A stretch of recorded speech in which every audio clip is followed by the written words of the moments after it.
Happy evening, everybody. Hi, guys, sir.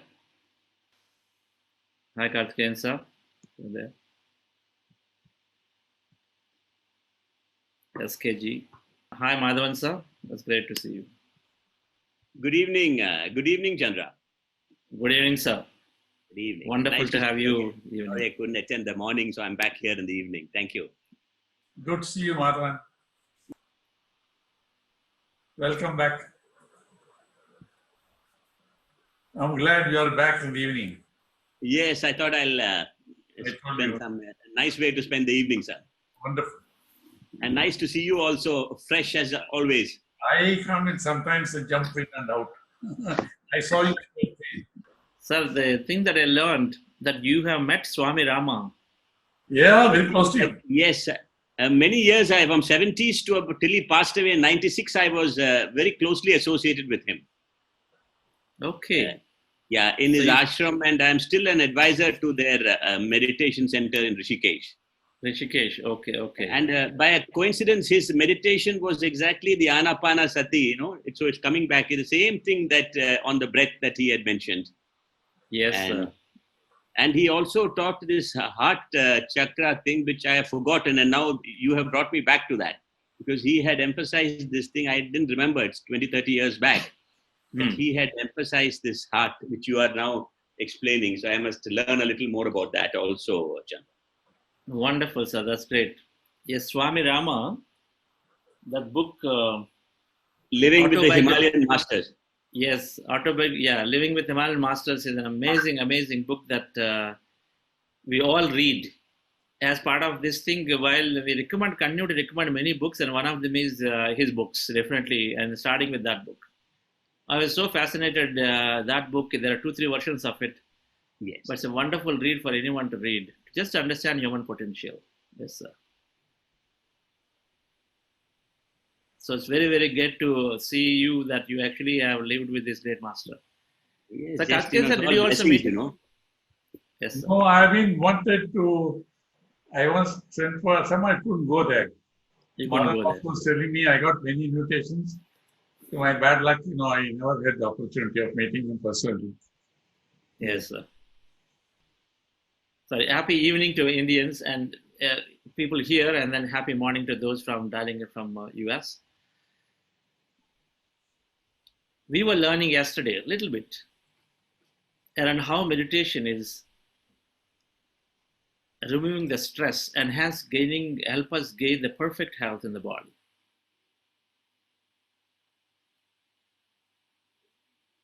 Then I talked about this heart, that heart elevation that we are doing. And it is a very appropriate thing during this time, this pandemic.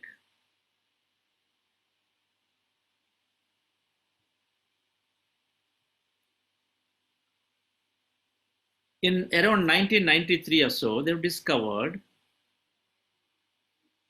scientists have discovered that the heart also has the brain. We know that the heart chakra, the center, has neural network. There are the nadis are there energetically, but then definitely there is this heart gland has neural networks, the thymus gland. So there are neurons there around that area, and they discovered that it's got about more than 40,000 neurons. And this heart, those neurons have a very important function.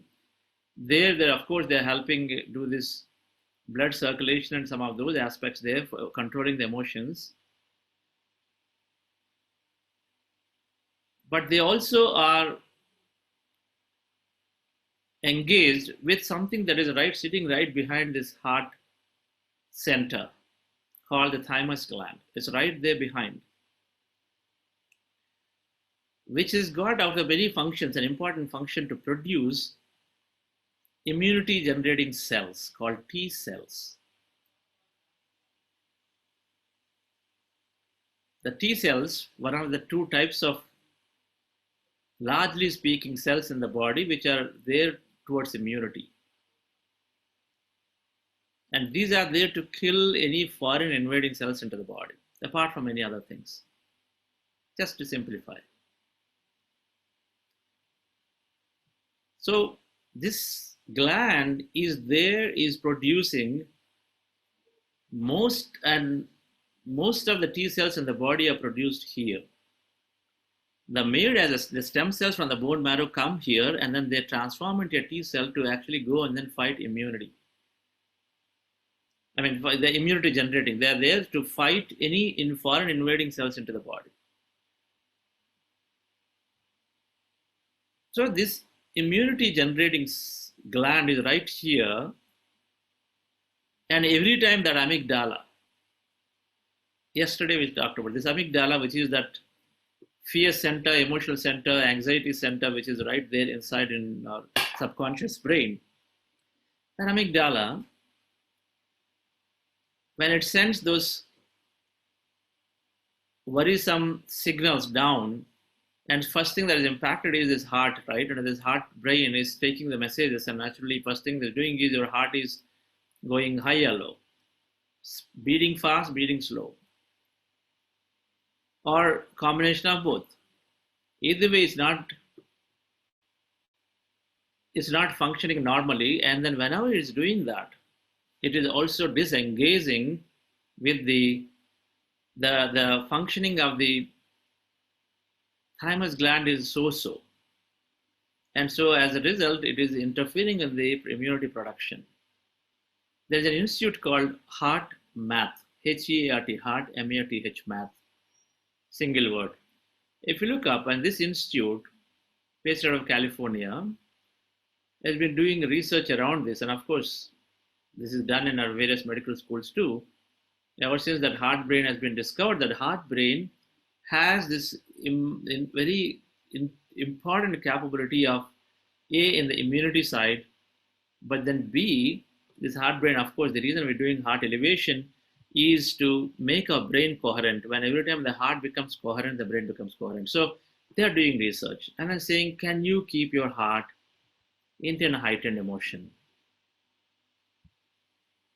If you're feeling low, if you're feeling frustrated, feeling anxious, if you're feeling angry, you're feeling guilt, because if you constantly sort of lower ourselves, and if you do any of those, then we're naturally moving the body into the fight and flight response, and then naturally moving that heart into that heightened state. So friends, we are doing a lot of disservice to ourselves, because then we are cutting off, apart from not only cutting off several systems, but we're also interfering in the production of our immunity cells in the body.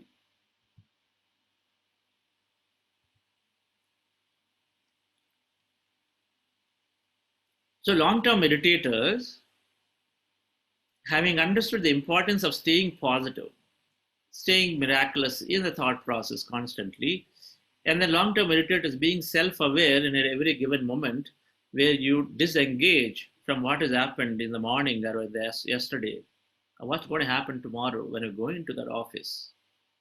They disengage. So you don't continue those thoughts, you don't carry, and so you don't produce those emotions, and as a result, they are keeping the heart beat normally. That's all we have to do. This body is so intelligent that as long as we don't interfere, then it is taking care of itself. So this is another important benefit. To be in a heightened emotional state has tremendous amount of benefits. One is having a high immunity being produced regularly, because we do not interfere. Instead, we're only making our brain heart coherent quite well.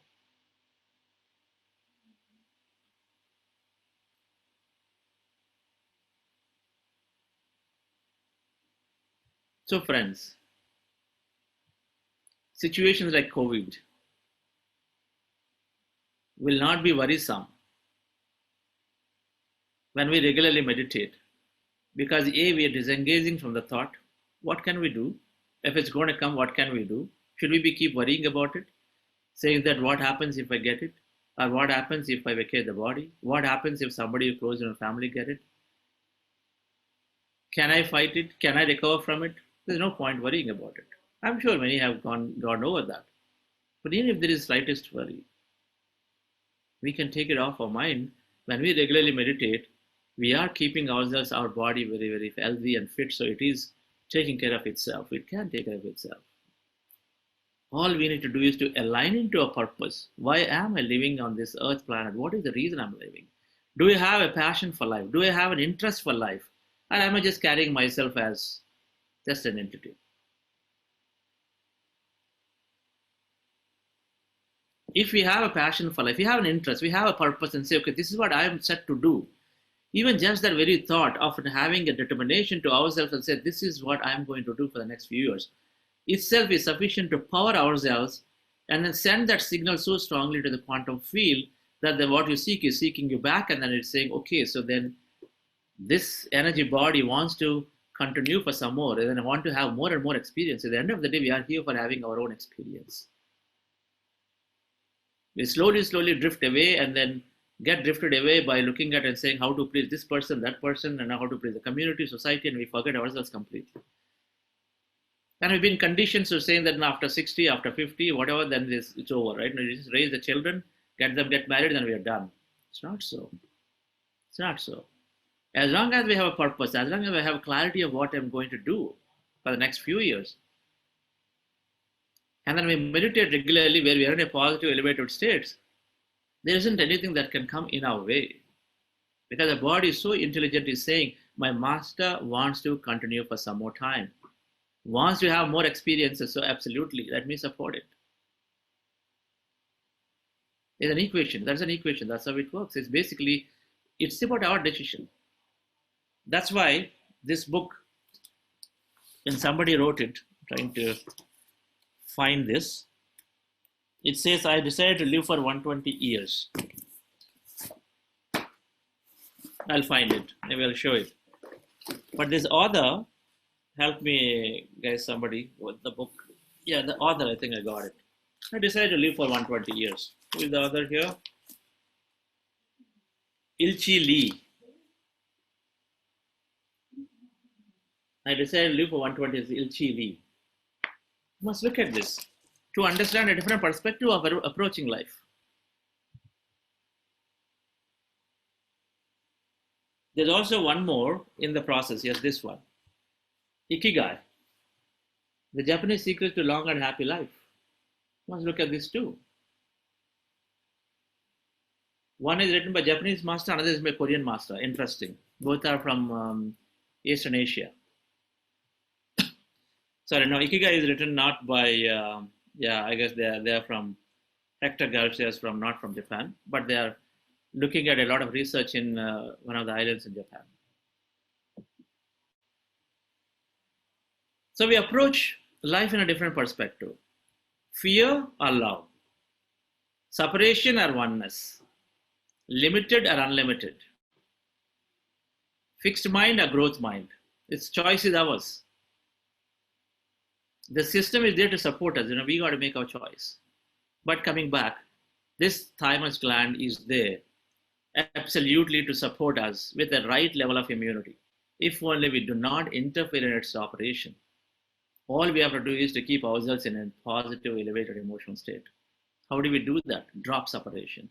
Drop differences. Can we drop the differences with our wife, with our children, with our colleagues, with our neighbors? Can we drop? No worries. Meditation is helping us. Because meditation is helping us drop those 80% negative, anxious thoughts. By definition, it is taking all of those out slowly, supporting us. On the other side, we read books like this, Swami Rama book. If you read Swami Rama book, it's an eye-opener. Those who think we are very limited in the body, we must read this book, this great master Swami Rama. We become so unlimited. Our potential is so much. We've just been conditioned that way, saying, don't think high. When I read this little book called Jonathan Livingston Seagull by Richard Bach, about that little seagull bird. The seagull bird, which cannot otherwise fly fast and dive fast, but it defied the whole community's thinking. The community persuaded, it said, hey, don't try to do it. You're going to break your bones. Don't try to do like an eagle, which is going to come straight down very far with high speed, but seagull cannot do. But it was always fascinating. It said, can I not do? I tried, but it came up and then finally succeeded. Please read that book. We understand that there is a different way of living life. And so meditation, dear friends, is supporting that fully. So can we go into that meditation, which is making our body become naturally at its best in producing the best immunity possible and protecting itself? Why would we not do it once again? We have a chance. We'll go into that again. We tell ourselves with a greater intent that I'm going into myself today. This time is for me. Definitely whatever that's maybe I have to do after this is going to wait for me. It can wait, and then I'm with me.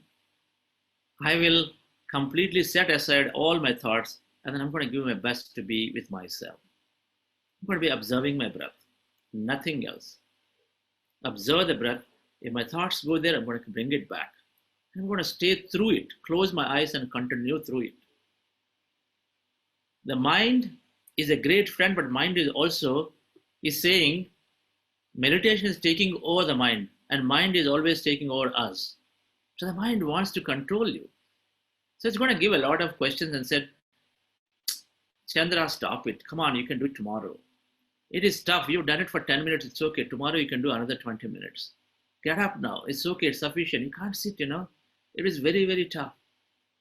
It's going to give us constantly those rumbling voices. When we are sitting there, it's going to give us constantly those voices will come. It's like, you may have a friend or a colleague who is constantly complaining, or some relative. The only thing they know is to constantly complain and crib, but you know how to live with them.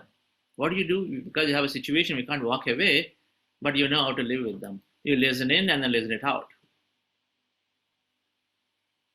You learn to live with them. That's the state we got to get with this mind until the time you tame it and then you make control of it.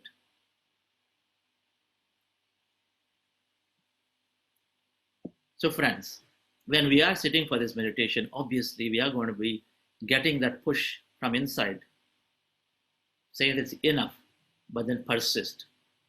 Determine for yourself that yes, I am there.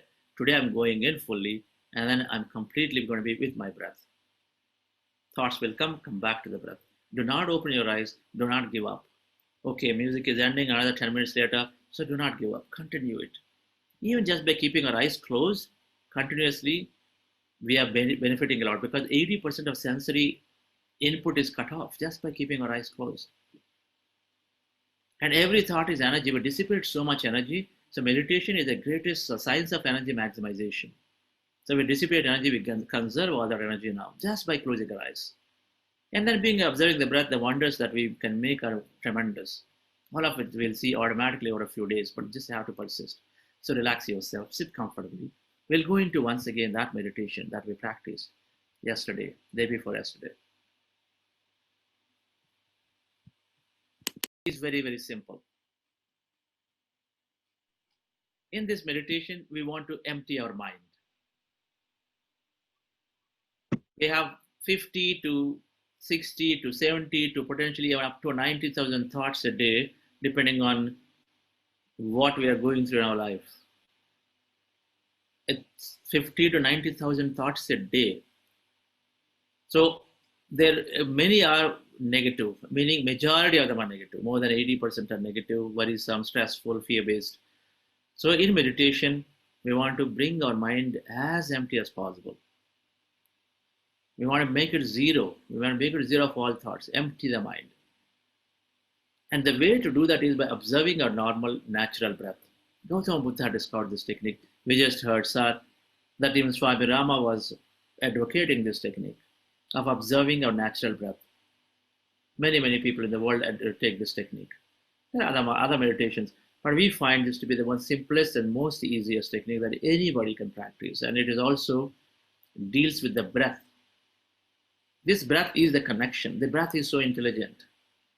There is so much more science behind this breath. And so anything to do with the breath always has something wondrous it's doing. So we are with that breath. Observe that natural, normal in-breath and out-breath. And when we are with the breath, and slowly breath becomes lighter, shorter. Take any point on the nose and observe breath is going in, coming out, going in, coming out. And slowly, slowly breath may become lighter, may become shorter, shallow.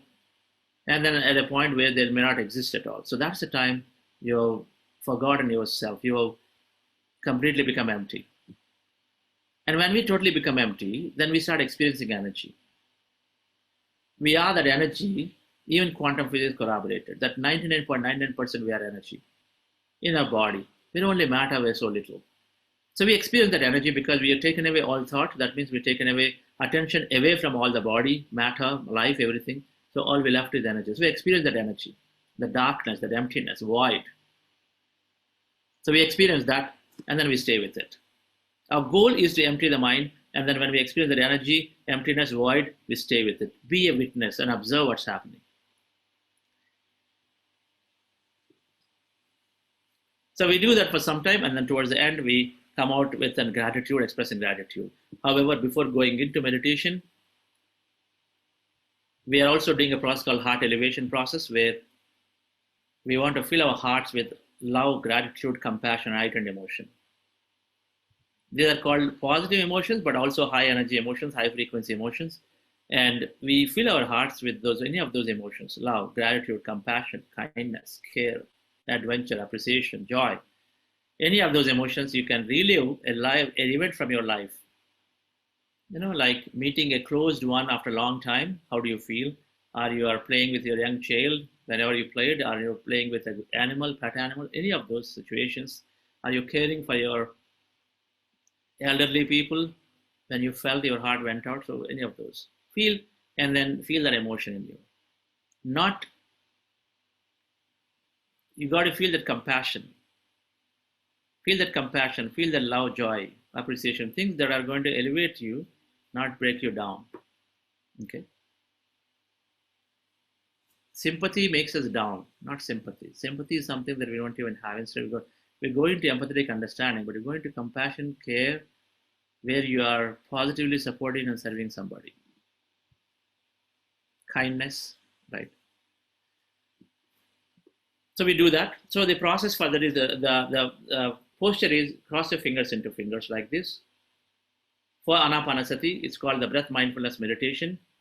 For that, you cross your fingers into fingers, rest your hands comfortably in your lap, close your eyes, remove the specs, cross your feet at ankles. 3 steps.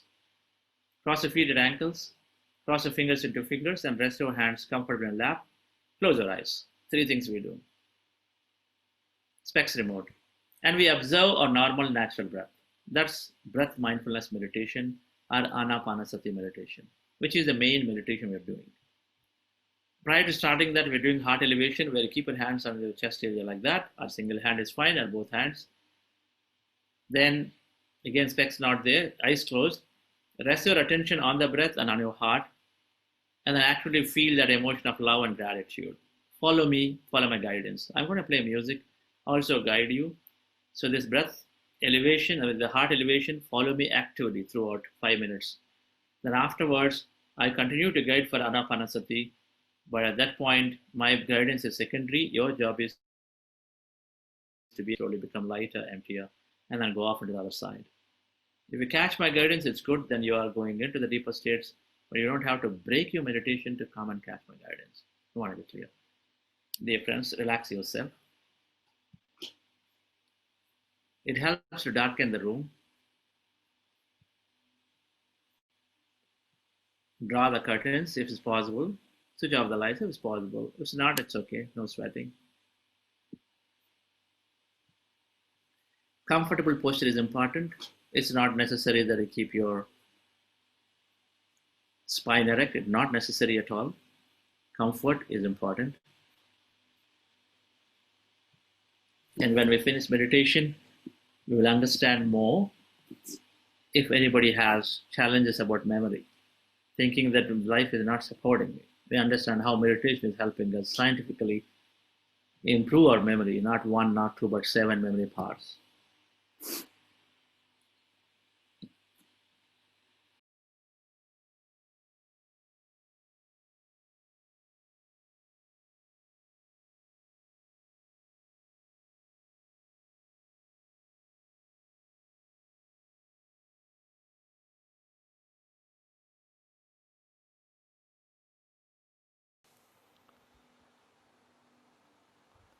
Hope you enjoyed that session.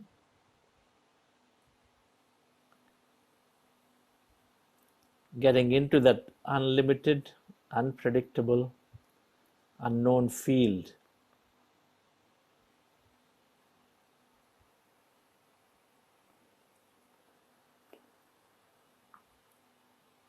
All three are adventurous. And adventure means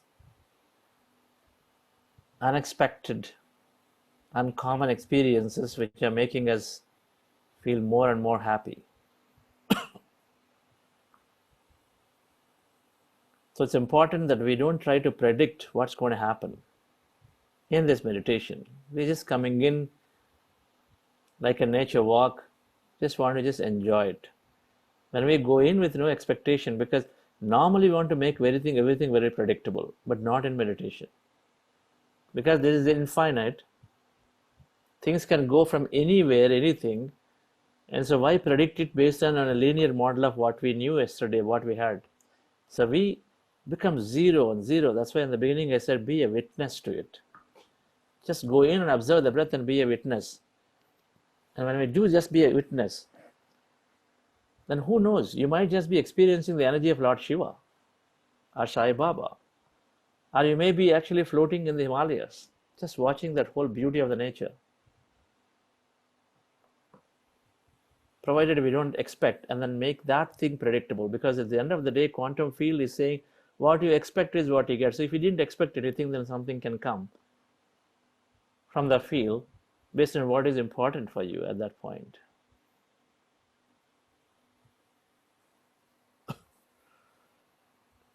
You're finishing a third day.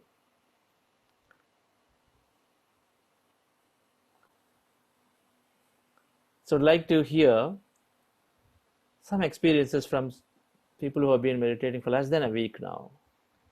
Anybody would like to share?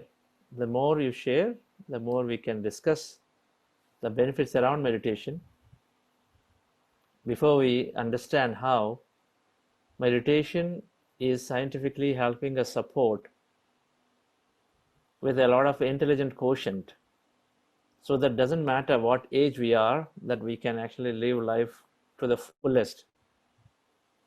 We can increase passion for life, love for life, and then go back and then wanting to do more and more. Because memory plays such a significant role, the powers of the memory. So we'll understand that. Prior to that, yes. Anusha, can you unmute as people are raising hands?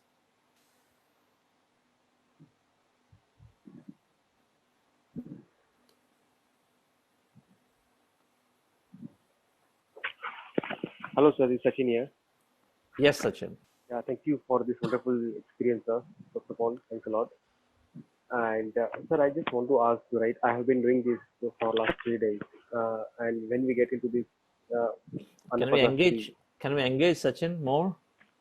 Hello, is it okay now? Can we engage more with a name to the face, face to the name? See your video. Okay, great.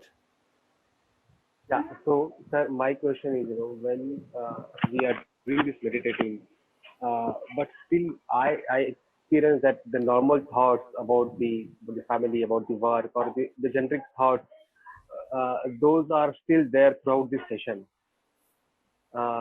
It's not completely. I mean, yesterday was better, but today again, the on and off, the thoughts are always lingering around. So how do we get rid of it? I mean, completely merge into this entire meditation. Yeah, I meant Sachin. I mentioned this quite a few times. It is going to be a common affair. Having thoughts is going to be there, no matter even after 10 years you continue to meditate, it will be there. So it is just that our duration of being able to observe the breath for longer periods will slowly increase as you are practicing more and more into months and years. This is a lifelong process. It is not expected that you become totally empty for this whole 45 minutes. That will be a miracle, significant miracle. So it is okay, is not necessary, neither is it naturally possible. Especially when we are living in this world, in the society, samsara is nirvana. So that's what that path we have taken is samsara to nirvana. We are in the society, active, playing a very, very active duality role, and then still wanting to understand this non-dual nature and go there, and it is just fine, expected. So we more practice it, and then slowly we are increasing the duration of going into the thoughtless states from microseconds to milliseconds to seconds to probably minutes and so on. However, no matter where we are, as we practice, that because it's all micro subatomic worlds, everything is energy at the deep inside, the same thing. Even if you are there for microseconds, milliseconds of emptiness, which we are constantly experiencing in meditation because of that intent, then that is helping us to draw a lot of energy. And so you will see the benefit, independent of how your thought process has been, whether you have an experience or not have an experience. You'll see the benefit if you are sincere and seriously practicing meditation. That's all. So just stay with it, continue it. 5 days is a way to introduce it. That you experience meditation enough that then you can go on.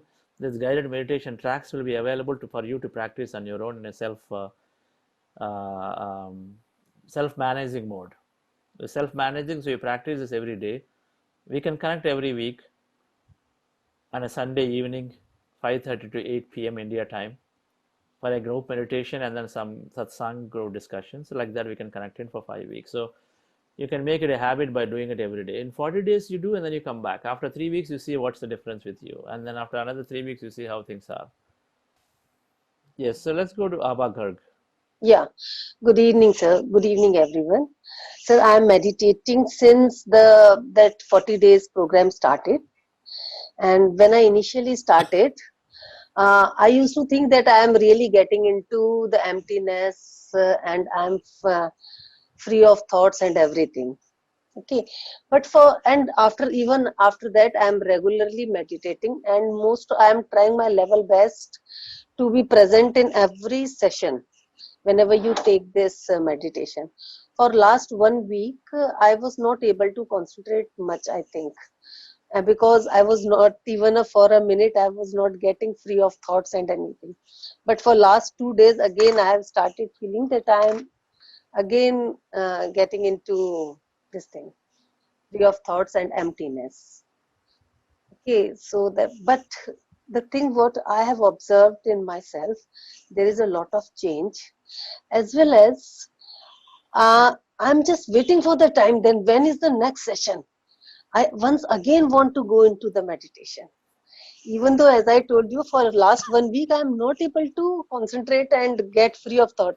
Still, I am waiting that when is the next session. I just want to go into that meditation again. So this is my one of the feeling. And one more thing I would like to ask you, what Tell me, happens? Abhaji, so you're there for Yes. 40 days. So how was what changes have you noticed in yourself? You can tell In all of us. myself? Yes, So in the yeah, 40 days, how was your life changed? Was there a change? yeah, there is a bit of change. For example, once I was hearing to one of the meditator, they said that they have not taken medicines for some duration. So after hearing them, I am also asthmatic. I thought, let me also try. I stopped taking the pump. I for last, I think, for 45 days also, I have not taken any pump for asthma, and I'm still better. I have no problem. This is one of the change. Another change which I'm slowly getting is there were lot many liver sores on my faces. Still there are bit, but what I have noticed that they are getting slowly diminished. They are still there, but they were much darker when I started this meditation. These are the two changes.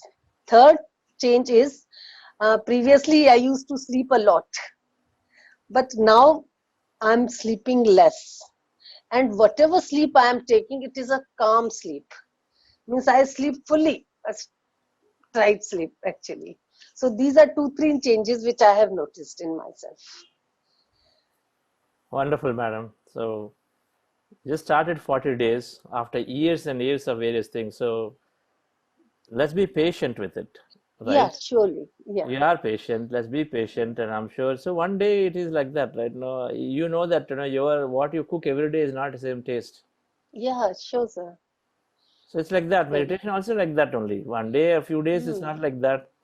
And but then it's going to then when you experience not so good meditation that you feel, although every meditation is a good meditation for everybody always, but perceptionally we feel that okay, this meditation is not good and this way, that way, because Yeah. we are expecting, we're comparing with something before. That's why we feel it's not good. Right? It's always a comparison to something before. Otherwise, how can we say it's not good or good? Okay. So So one thing I would like to ask you. Yesterday, what happened with me?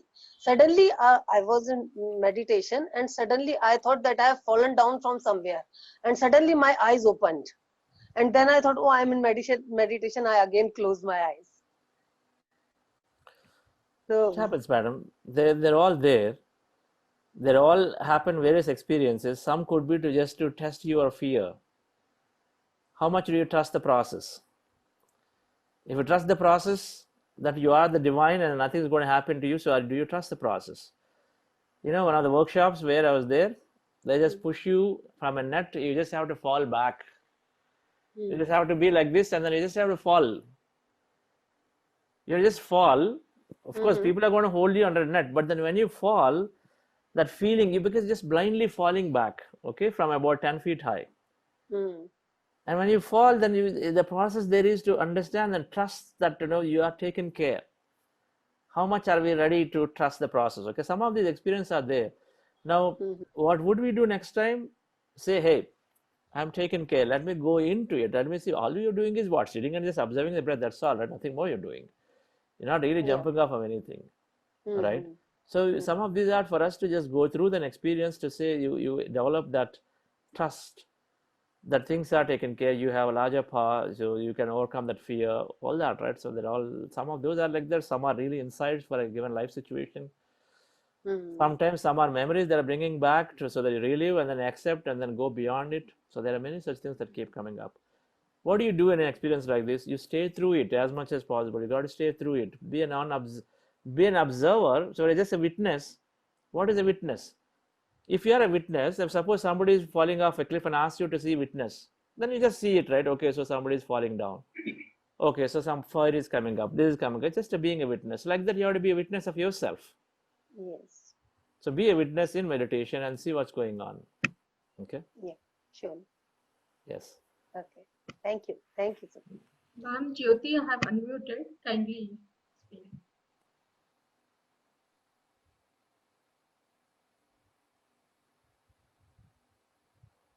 Yes. Jyoti madam?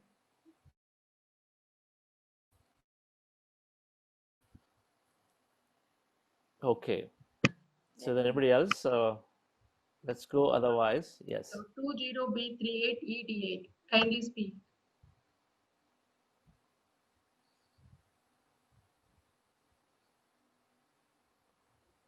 Okay. So maybe they're having challenges with audio. So I wanted to talk about how meditation is helping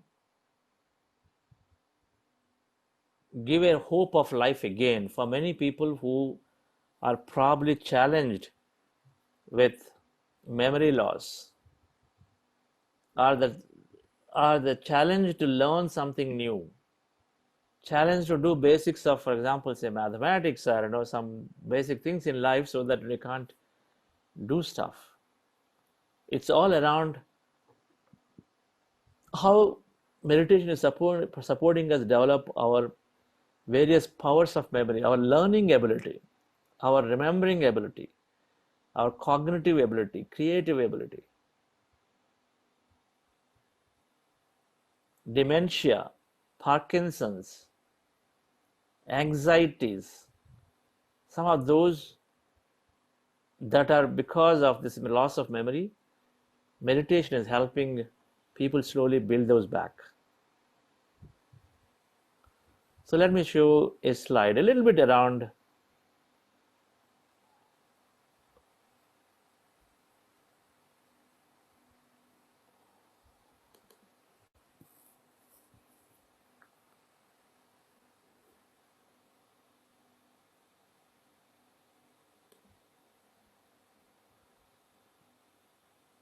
where is that picture. Yes, this picture, I'm looking for this picture. Yes. So when you look at it, in this picture, what you see is on the right side, our brain is divided into three parts. The frontal brain on top, which is this light pinkish color or peach color, whatever you call it. This is going all the way from back. This side is the back side, and this is the front side. All right, all the way. This whole thing is there. This is that called the conscious brain. It's called neocortex, the frontal brain, the outer layer, which is all around our head. Then inside that, that yellow color one is a smaller size, small in size. It's called the limbic brain. And the third one, even smaller, is a lemon sized one, which is an orange color, is a reptile brain. The third brain, which is the smallest one, is doing a lot of heavy lifting in life, which is taking care of the body's autonomous functions. The autonomous nervous system has got sympathetic and parasympathetic, the two types of nervous systems. It is taking care of, simple terms, it is taking care of all the body natural automatic functions like blood circulation, heartbeat, lung expansion, contractions, secretions, cell biology, about a whole bunch of things that are being taken care automatically by this survival brain, reproduction brain, things that happen automatically without you and I know about it. That 25 million cells are produced by this in the body, and they're automatically being happening because this survival brain, this reptile brain, is highly nicely coordinating. Then a brain above that, this limbic brain, is where this emotion, that amygdala, that fear center, that anxiety center is sitting there inside. On one side it has got that, and another side it also has something called hypothalamus, hippocampus. It has something called hippocampus. The hippocampus brain area is there for long-term memory. The hippocampus area is where the long-term memory is stored. And as with age, then we are diminishing some of these capabilities, and then the hippocampus is also contracting. But with meditators, this hippocampus, they have observed that it is actually increasing its activity over a period of time, and you regularly meditate. Increasing the long-term memory associations, that hippocampus area. Yesterday we learned this amygdala, the fear center area, is contracting, this hippocampus area is expanding. More activity, more neural activity. Similarly, this whole frontal brain, which is called the learning brain, the frontal brain is learning brain. When you are learning cooking skill, it's learned right here in the frontal brain. You do it again and again and again, then you're actually making it as a skill with you, is where it's from a learning to a knowledge to it becomes a wisdom. Anything that is experiential knowledge is wisdom. Knowledge, if I just read, I don't have any experience of it, it's of no use, right? I mean, I can read Bhagavad Gita 100 times, but I really don't experience of living at it. Then I just a parrot talking about it, every time. It's of no use. I learn any kinds of cooking, but I never implemented it, and I hardly get to know what it means. I have to use it, and then cook it, and then experience it once, and a second time, and a third time. There is a process of learning. I mean, this is another day's topic of learning, doing, being. But the problem is this long-term memory is there, which is through this doing brain, where it is going into the long term. But then that slowly gets diminished. That means our skills go away. Slowly, because that memory is going away. So then we are slowly, whatever you remember before, 10 times, 100 times you memorized in your whole life, but then slowly we lose that. We lose that ability because the skills are going away from this long-term memory association.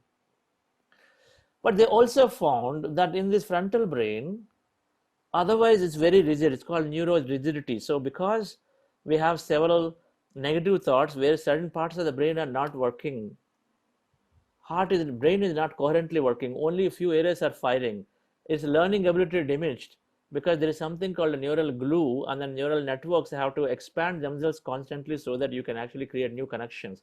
But that is generally going away because of the stressful emotion.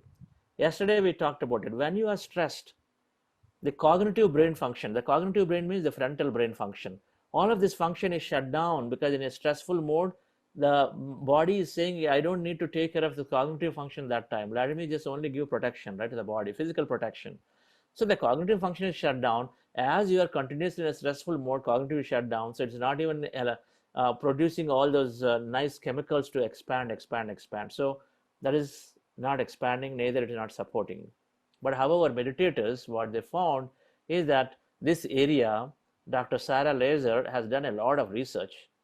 Many research are done, but what they found is as the gray matter, it's called gray matter. The frontal, in all the neural networks, neural cells, as they thicken and they grow.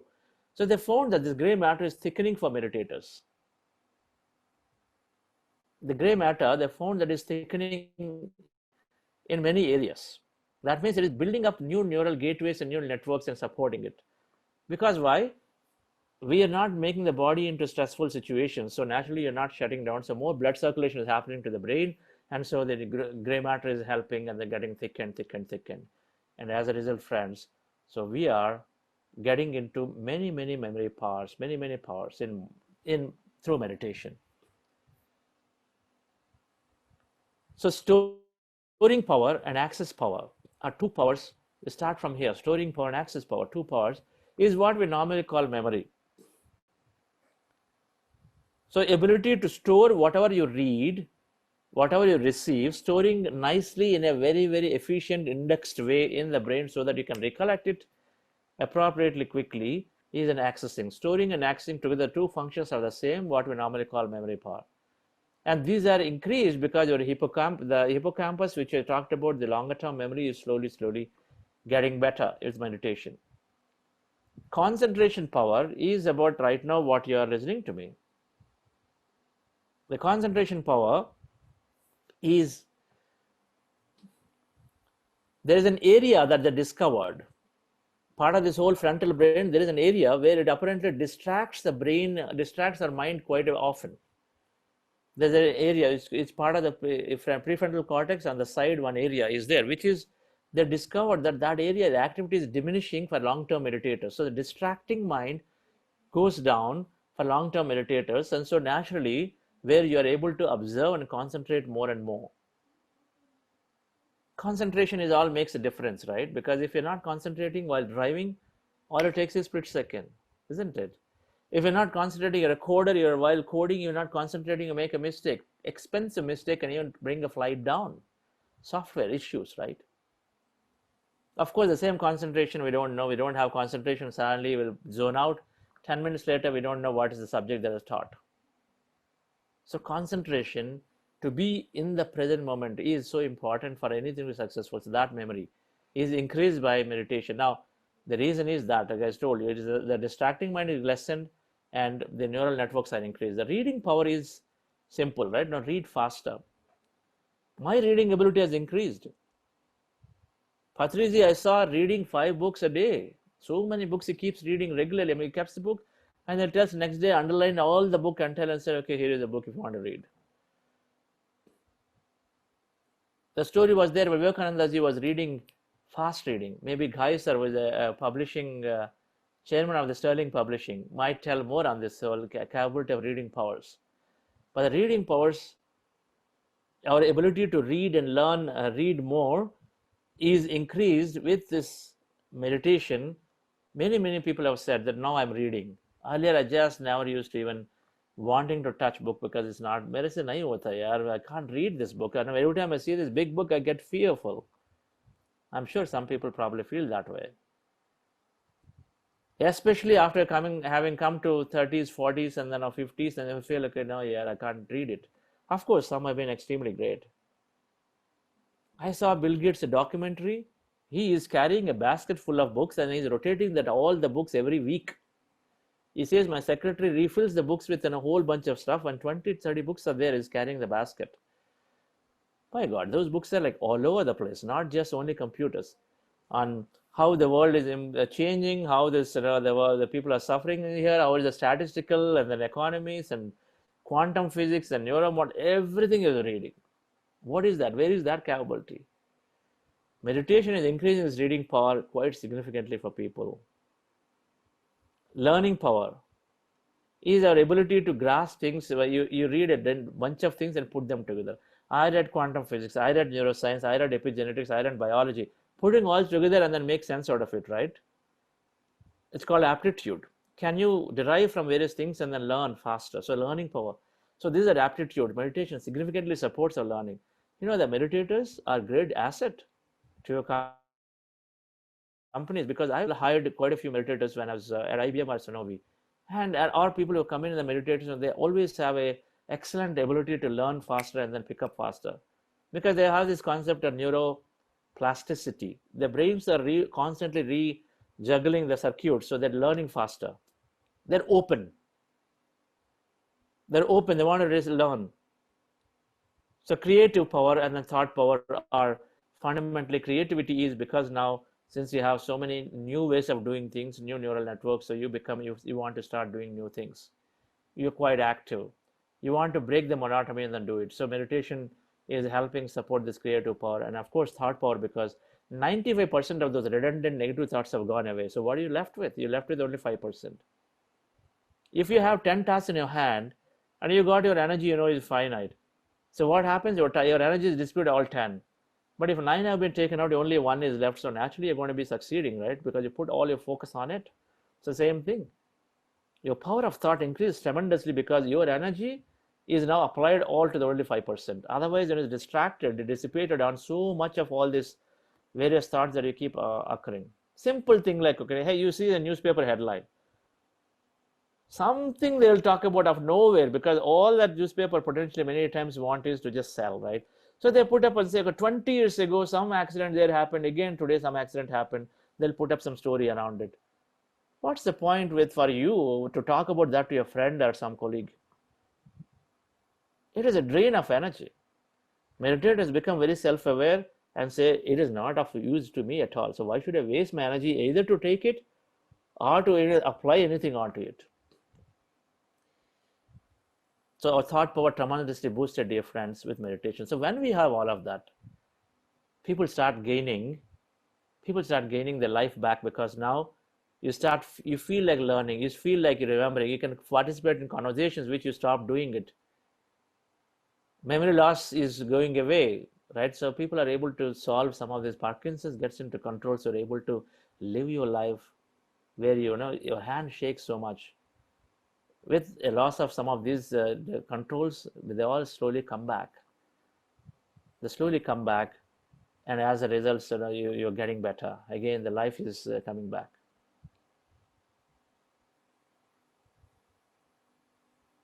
So it is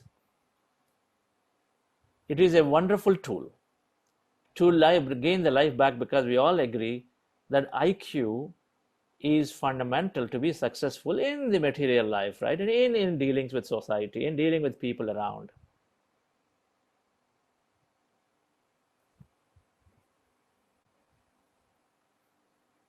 And I wanted to show one more thing before we understand. This is around the energy in the body. Energy in the body. Before you talk about this, if you have somebody next to you in the room, can you tell them what you learned in the last 15 minutes? Every time we recollect, every time we share with somebody, then we are increasing the neural network, neural gateway. Can you tell somebody in the room? Or you can write a message to the close friend, what you learned. Just 1 minute. Just recollect. There are 7 powers, the 3 brains. You can actually talk about to the person in the next to you, if they're there. But otherwise, just type a message to yourself or to your friend. You'll be amazed that they're actually going to learn something new today.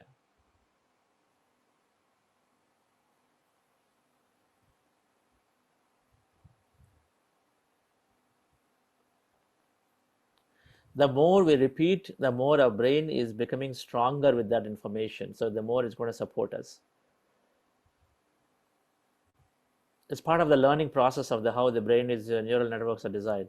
Once we learn, we forget it. Second time you recollect, we increase the chance. Third time you repeat or say something about it to somebody, you increase your better chance of storing it.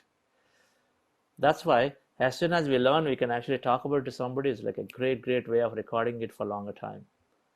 Try it. You'll know it.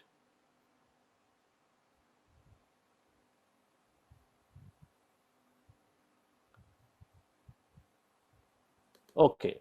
As you wrote some of those key bullets, so I want you to pay attention to the right picture, which is basically about the mind. In the previous picture, you saw three brains: conscious, subconscious, unconscious. So here, the top portion above this analytical mind is the conscious mind, and then below the analytical mind is the subconscious, unconscious. Our brain thoughts, everything has got a wave there. Their high beta is this certain frequency. We have stressful thoughts here, fearful, all anxiety, stressful, they all have this frequency, high frequency, too much frequency here. Whereas this wakeful focus right now, potentially where you are in low beta, this is supportive. We learn quite a bit here when you are in this low beta. When you wake up in the morning, you are typically into this alpha to beta. This is a state. As you're about to get down to sleep, you're into this low beta. Right now, where you are after meditation, absolutely will be in this low beta and sometimes in alpha. Now, meditation is lowering our thought frequency from this beta into this wakeful relaxation, which is alpha, into deep meditation states, into theta, and into a delta, where deep sleep states or deep body repair states, the trance state. Sometimes it goes into this state. So meditation is bringing us our thought frequency from this heightened beta state into this alpha theta naturally.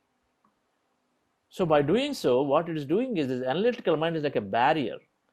Every time you learn, when I say that Chandra is saying that, okay, it is going to reduce the dementia issue, analytical mind says, what is he saying? Because I will consult a doctor said, was it with old age it comes, so you just accept it.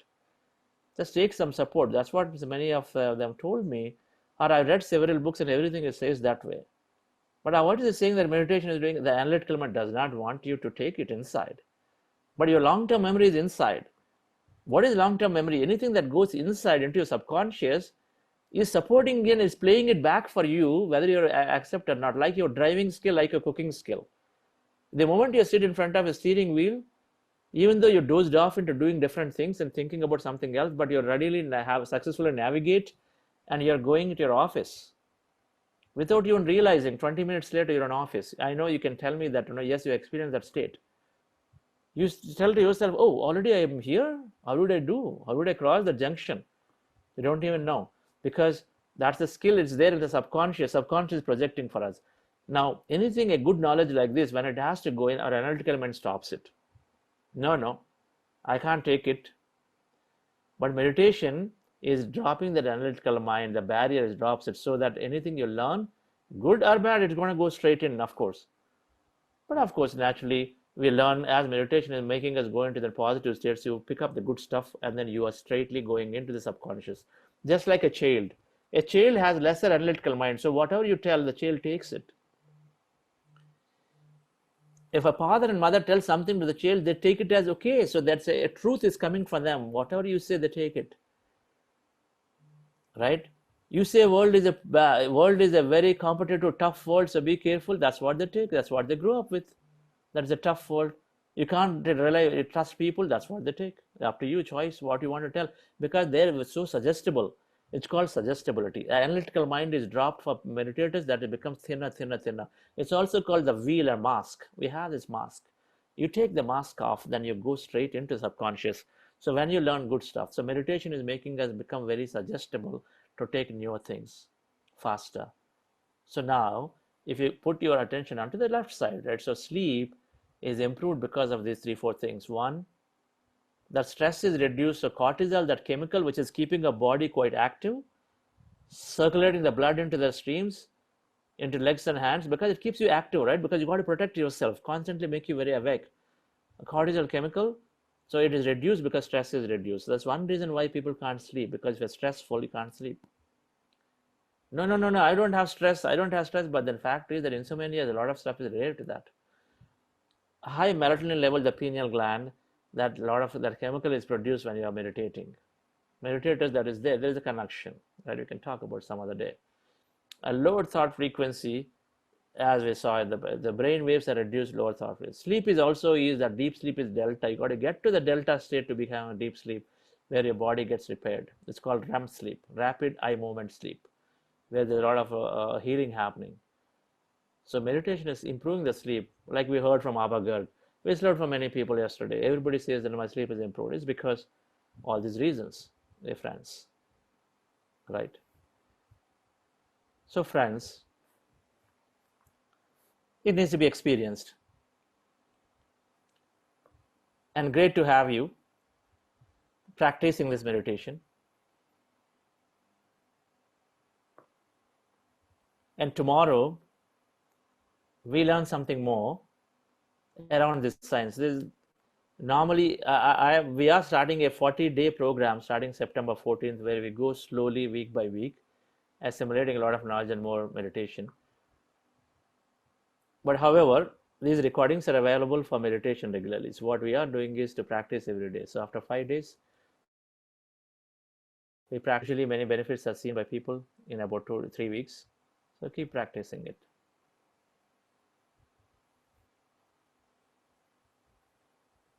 So I would like Anusha, one of the team facilitators, to share her experience. Anusha, about 3-4 minutes. Can you share your experience? How has it been? What benefits you're seeing? Namaste everyone.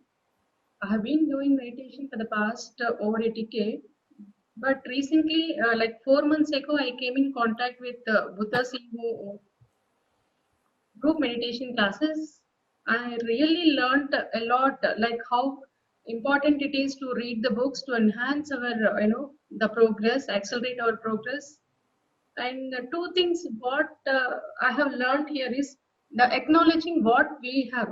Like most of the times we underestimate ourselves, we don't acknowledge ourselves at all. So this is what I have understood.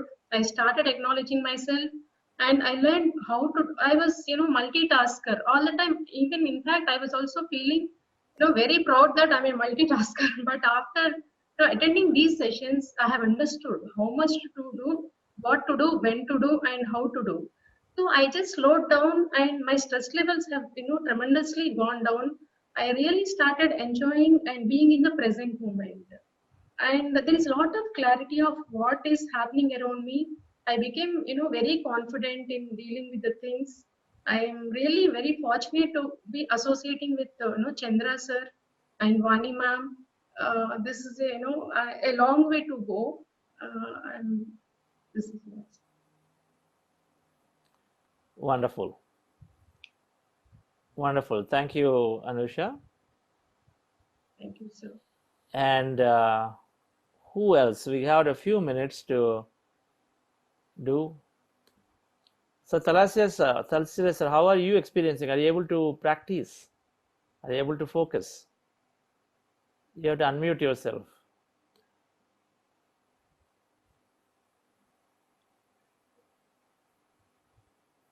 There is a unmute button. You got to press that, sir. Like unmute.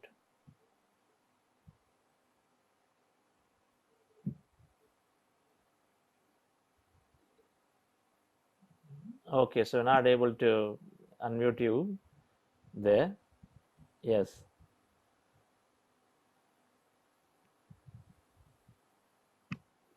Yes, you will see a unmute button on your screen when you do that. Yes. Yeah. Go ahead. Jyoti ma'am, please go ahead. Yeah. Okay. Yes. Yes. Yes, sir. Thank you so much, sir, for the wonderful session. Yeah, sir. Like I have seen, like that experience was really great. I was able to feel the vibrations. Suppose if you are normally if we keep any iron in front of this magnet, there is some kind of feeling, right? Yes. So that kind of sensation I was getting. Okay. So fine, ma'am. Yeah. Just go through it, because so you are getting a lot of energy right here. Where in front of you, somewhere around? Yeah, especially in my hands. Man's, yeah. No, everything is an energy experience when we are experiencing in the body, right? So we experience energy, we experience lightness, we experience the melting away the hands, or some kind of a lot of strong push, pull. All of that are various things of meditative experience because we're experiencing energy in the body. That's really what is happening, Yeah. all right? And Yes, sir. just stay with And it. also I have seen, Yeah. yes, sir. Yeah, definitely. And sir, I have seen like Shirdi Sai Baba photo also. It was just like small a picture, but his third eye was, there was a light at his third eye place. Okay. Yeah, I that see. was the picture which came in between. Wonderful. That's fine. Yeah. So Thank you. be with it. That's great. Yes. That's great. Yeah, thank you, sir. Sir, I have a question. Yes. One question. Like, so previously, people used to say when you're in deep meditation, like whatever the manifestation or whatever we have this sankalp, whatever we want to achieve, we have to remind during the meditation. When we are in deep meditation. So that was previously told, but now I can feel going into empty is the main thing that we need, not what we have to imagine at that time, right, sir? Yeah, there's no imagination. In meditation, we are getting empty. Imagination is an active mind activity, right? Imagination Yeah. supports our creation process, but before we create, we Mm, increase our energy levels and we become that whole. mm, So for that, we have to empty our mind. So that is yeah. observing the breath and emptying the breath. So that's not imagination. If you are Mm. thinking of thought, then you got to come back and then observe the breath. Observe the breath, yeah, sir. Yes, yes. Sir, one thing, can we heal others during the meditation? Like, I have read the Power of Subconscious Mind book. No, So, in that, they have mentioned, like, no. mm, We don't do the homework for somebody else. Would you do the homework for yeah, your child? I don't know what your situation is. We don't do the no, homework. We want them to yeah, learn on their own. If we did the homework for them, then when they grow up, they just be dependent on you only. That's all. yeah, sir. I They mean, never this learn. is for my mom. Yes. So Yeah, anybody, we don't heal. mm, Only time is very young children below 5 years, and then they are sick, and then the mother and father can sit next to them and meditate. And but otherwise, we do not have to. But you make them sit for meditation. Everybody else can be asked yeah, to sit for meditation, and they sit for meditation, and then they are doing their meditation, so naturally helping. And you sit next to them and meditate, your energy body expands, and so naturally they will also get in contact, and so they gain the benefit of it is there. Just like ask them to go in this mm, group meditation. In a group meditation, all of us are meditating together. Somebody has less energy, somebody benefit. Those who mm, are beginners will also benefit. So be that in group meditations, maximum. Use pyramids. In pyramids, three yeah. times more energy. You can do that like that. Yes, All sir. right. Yeah, Thank you, mom is Jyotika. also doing meditation now. Yeah, Yes. thank you, sir. Thank you so Thank you. If you much. have more questions, we can talk through the end of it. All right. Yeah, yeah, sure. Thank you. Yes, Talsilaji. I think your bridge is open. Your thing is open now. You can speak. Yeah. I'm very happy to participate in this program. It appears to me that you became already a high level of yogi. Now I call you Yogi Chandra. You became, you are really encyclopedia of knowledge. Your communication skills are excellent, and we are enjoying your discourse. Really happy to participate in this program. I am also trying to concentrate more and listening. I will try to practice also in the days to come.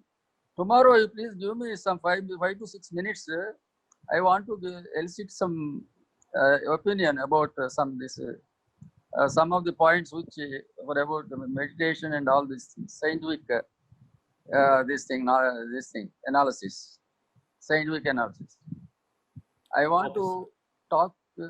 I want to give a talk for 5 to 6 minutes, if you allow me. Okay, sir. Sure. Okay. Okay. We can talk through this. Yes, sir. Tomorrow. Okay. Okay, sir. Thank you so much. Thank you. Indeed, it is a great opportunity for us to participate in this program. Okay. Thank you. Thank Okay. you, Talsilaji. It's Yeah. wonderful. Wonderful. Yes.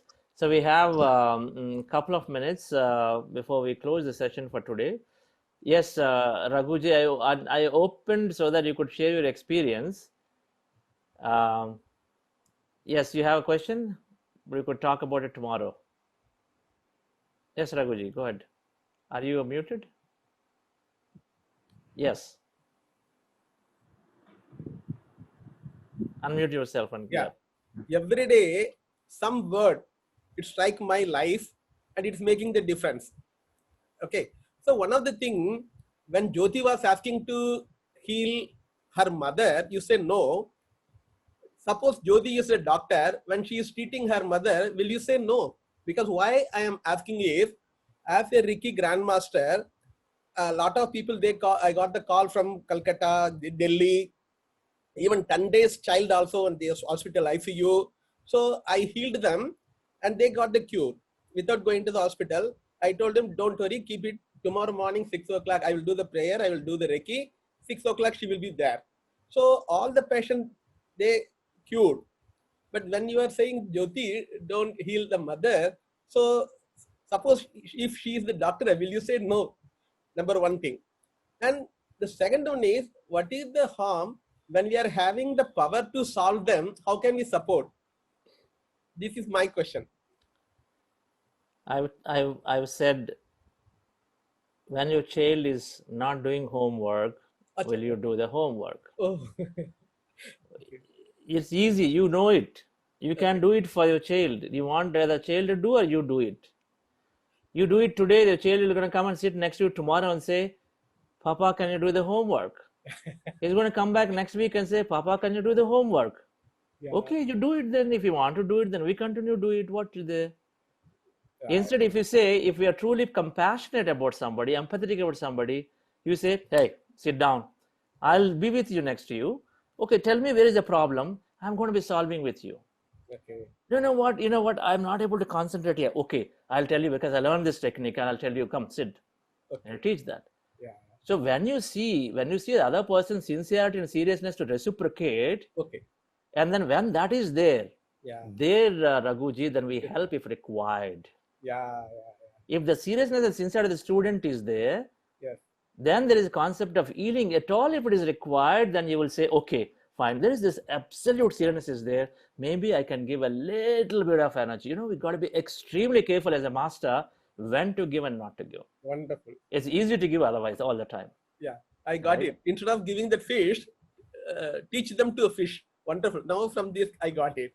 And another one thing, when you are saying about that meditation, when we are saying the meditation, we'll be calm, we'll be positive, and now I feel very sleep. Even every day for the last 50 days, I wake up at 3 o'clock or 3:30, 4 o'clock. So I was thinking 11 o'clock to 3 o'clock is must, 8 hours sleep is required, people are saying. But for me, 4 hours is more than sufficient like that.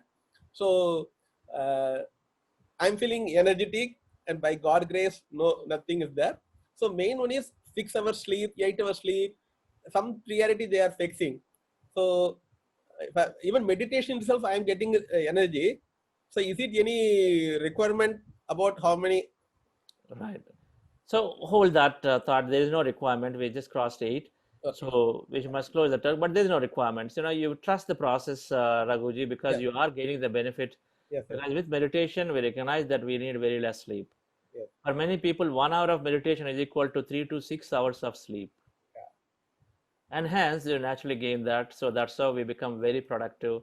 We gain so much time in life that we can practice our sadhana, read more. Wonderful. So, dear friends, so thank you, Raghuji, Thank for you. those questions. Thank you. Thank you all. So we finished the third day. So we'll meet back again tomorrow at 6 p.m. to learn more and then practice a little longer meditation. Right? Our goal is that in 5 days you understand this process enough that you can support you in your rest of the day's meditations.